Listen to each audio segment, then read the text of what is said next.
সুপ্রভাত, good morning to all my friends.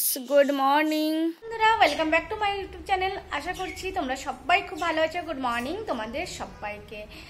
তো আজকে একদম সকালবেলার ব্লগ শেয়ার করছি। আমি অনেক সময় জানো যে সকালবেলা অনেক ভোরে ভোরে উঠি, আর সত্যিকারে ঘুমটাও আমাদের কিন্তু খুবই জরুরি। তো রাত্রিবেলা 12টার পরে ঘুমিয়ে তারপরে আবার কত ভোরে উঠে আমি কাজ করি, সেটা যদিও বা দু একবার শেয়ার করেছি, ভাবছি আরেকবার তোমাদের সাথে শেয়ার করব।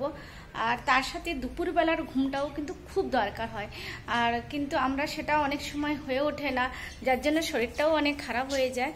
তো আমি এখানে কথা বলছি, আমাদের মিট্টুও এখানে কথা বলছে আমার সাথে। দেখো আমার সাথে মিট্টুও কথা বলছে। হ্যালো, হাই, বল বল, কিছু বল। হ্যালো। ও একটু চুপ হয়ে গেছে, প্রচুর ঠান্ডা। ये ब्लॉग रात का नहीं है, एकदम अर्ली मॉर्निंग, एकदम सुबह सुबह का ब्लॉग है। देखिए बाहर पूरा अंधेरा ऐसे है जैसे लग रहा है जो रात है। तो सुबह उठ के मुझे टिफ़िन बनाना पड़ता है एकदम रात को उठ के। तो बेश আমি উঠে ভাবলাম আজকে যে পরোটা বানাবো, কারণ এত সকালে দেরি হয়ে যায়। আমি অনেক সময় রাত্রিবেলা কিছুটা রেডি করে রাখি, কিন্তু আজকে দেরি হয়ে গেছে। তো সেই জন্য ভাবলাম যে আজকে আর সবজি বানাবো না, পরোটা আর সস দিয়ে দিলে ওরা নিয়ে চলে যাবে, আর মিষ্টিও আছে।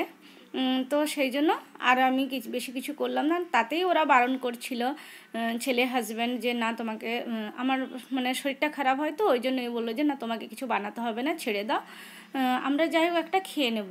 কিন্তু আমারই মন মানতে চায় না। তো সেই জন্যই ভাবলাম যে বানিয়ে দিই। ছোটো মোটো কিছু হলেও আমারও মনটা ভালো লাগে যে হ্যাঁ ওদেরকে আমি কিছু বানিয়ে দিয়েছি, ওরা কিছু নিয়ে গেছে। সকালবেলা চোখ খুললেই আগে টিফিনের জন্য চিন্তা করতে হয়, আর ওই অবস্থাতে উঠে এসেই দেখছি যে তেল নেই। তো তাই তখন না এই কাজটাও যেন অনেক বড় মনে হয়। যাই হোক, মানে জাস্ট মুখটা ধুয়েছি, ব্যাস তারপরে এখানে লেগে পড়েছি। তো তেলটা আগে কেটে নিয়ে নিলাম। এবার কিছু কথা তোমাদের সাথে শেয়ার করি। মানুষের যখন খারাপ সময় চলে তখন কিন্তু কোনো মানুষ কাছে দাঁড়িয়ে হেল্প করে না, কোনো কিছুই বলে না, আরও বরং দেখবে সামনে এসে বলবে আরে কি কষ্ট কি দুঃখ, কিন্তু পেছন থেকে না খুব মজা নেয়, খুব ভালোভাবে মজা নেয় যে ভালো হয়েছে, এটা হয়েছে, এটা তো হওয়ারই ছিল। আর যখন ভালো সময় কিছু একটা হয় তখনও তারা মানে পেছন ছাড়ে না। তখনও দেখবে মানে সব কৃতিত্ব যেন মানে ওরাই করেছে, আমরা যেন, আমাদের যেন কোনো কৃতিত্বই নেই, আমরা যেন কোনো কষ্ট করিনি, বা তখন দেখবে নানা রকম কথা। তো এই জন্য মাঝে মধ্যে না খুঁজে পায় না যে ভালো সময়টাতেও মানে পাশের জনের কষ্ট, আবার ভালো মানে খারাপ সময়েও পাশের জনের কষ্ট। তো কোন দিকে যাব খুঁজে পায় না। তাই অনেক সময় মনে হয় যে ঠিক আছে, যেমন চলছে সেরকমই চলতে দাও, সবই ভগবানের দিন, ভগবান যেমনভাবে চালাবে সেইভাবেই চলবো। আমরা তো সত্যি বলছি এত মানে 2023-এ আমি অবশ্যই একটা ব্লগ তোমাদের সাথে শেয়ার করব। 2023 আমার কাছে এত ভয়ঙ্কর একটা সাল গেছে যেটাকে কখনো মনেও করতে চাই না। খারাপ একটা সাল গেল, কী কী হয়েছে সেটা অবশ্যই ভাবছি একটা ব্লগে শেয়ার করব। তো আমি সবসময় এখন চেষ্টা করি যে, এখনও দেখো সকাল হয়নি, এখনও হচ্ছে মানে রাত আছে, আমার পরোটা হয়ে গেল। তো আমি সেই জন্য সবসময় একটা কথা বলছি যে ভগবানের মর্জি, ভগবান যা করে সেটা ভালোর জন্যই করে, আমি তার উপরেই সব কিছু ছেড়ে দিয়েছি। তো আমার ছেলে স্কুল চলে গেল, কোনো রকম অর্ধেক পরোটা ওর জন্য করে দিয়েছি, নিচে চলে গেছে। আমি উপর থেকে একবার নিচেটা শেয়ার করলাম। তারপরে এবার আমি আর হাজব্যান্ড চা খাচ্ছি, তারপরে হাজব্যান্ডও ডিউটি চলে যাবে, ব্যাস তারপরে এবার টুকটাক করে ঘরের কাজ হবে। তো সেই জন্য আমি সমস্ত কিছু ভগবানের উপর ছেড়ে দিচ্ছি। উনি যেমনভাবে চাইবেন উনি তেমনভাবেই আমাদেরকে নিয়ে যাবেন। তো বেশ ভাবলাম, তারপরে সবাই বেরিয়ে যাওয়ার পরে আমি ছাদে খুব একটা আসি না, হাঁটতে তো একদমই নয়। তো আজকে ভাবলাম একটু আসি ছাদে, এসে তোমাদের সাথে একটু মানে সকালবেলা একদম আর্লি মর্নিং শেয়ার করব। জাস্ট অন্ধকারটা কেটে যাওয়ার পরে যে টাইমটা, সেটাই তোমাদের সাথে শেয়ার করছি, এখনও সূর্য বেরোয়নি। তো যাই হোক, তোমাদের সাথে আজকে অনেক কিছুই কথা শেয়ার করলাম, যেটা হয়তো অনেক সময় বলার ইচ্ছে হয় কিন্তু বলে উঠতে পারি না। তো এখানটায় নাগল করেছে, মনে হয় কিছু লাগাবে, কি লাগাবে জানি না, কিছু লাগালে অবশ্যই আমি তোমাদের সাথে শেয়ার করব। আর বেশ ফাঁকা ফাঁকা না বেশ ভালো লাগে। আর সবসময় মাঠ থাকলে মাঠের থেকে যে হাওয়াটা আসে গরমের সময়, বিশ্বাস করো ফ্যানের দরকারই হয় না।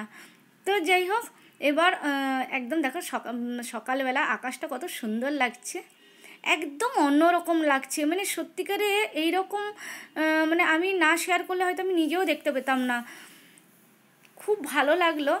তো এবার ছাদ থেকে নিচে যাব, নিচে গিয়ে টুকটাক কাজ আছে, নোংরা নিতে আসবে, সেই নোংরা বার করব, তারপরে এবার আমি জলখাবার খেতে বসলাম। তো পরোটা দেখো কত মুচমুচে হয়েছে, মানে আমি জানি একটু তেলটা বেশি দেওয়া হয়েছে, মানে যখন আমি আটাটা মাখাচ্ছিলাম তখনই একদম পুরো মুচমুচ করে ভেঙে যাচ্ছে। আর তার সাথে অবশ্যই গোলাপ জামুন ফাটাফাটে লাগে খেতে। তো সেদিন মাছ এনেছিলাম, মাগুর মাছ, তো মাগুর মাছের ঝোল বানিয়েছি আলু ফুলকপি টমেটো ধনেপাতা সব দিয়ে। আর আমি জানো তো মানে হালকা মশলা আর বেশি ঝোল এটাই বেশি পছন্দ করি। তো আমার এটা হালকা মশলা, কিন্তু আমি কিন্তু এতগুলো সবজি দিয়েছি, ফুলকপি দিয়েছি, একটাই আলু মানে পেঁয়াজ দিয়েছি তাতে। আর ছোটো মাছ মানে পুঁটি মাছ আনা হয়েছিল, বড় পুঁটি, তাকে এরকম সর্ষে বাটা দিয়ে চচ্চড়ি মানে একদম মাখা মাখা করেছি। তো ব্যাস। আর আলু ফুলকপিটা আমার যেহেতু বেশি ভালো লাগে, যার জন্য আমি বড় বড় করে দিয়ে দিয়েছি। ঝোল হয়ে গেছে। এবার মিট্টুর আওয়াজ একটু।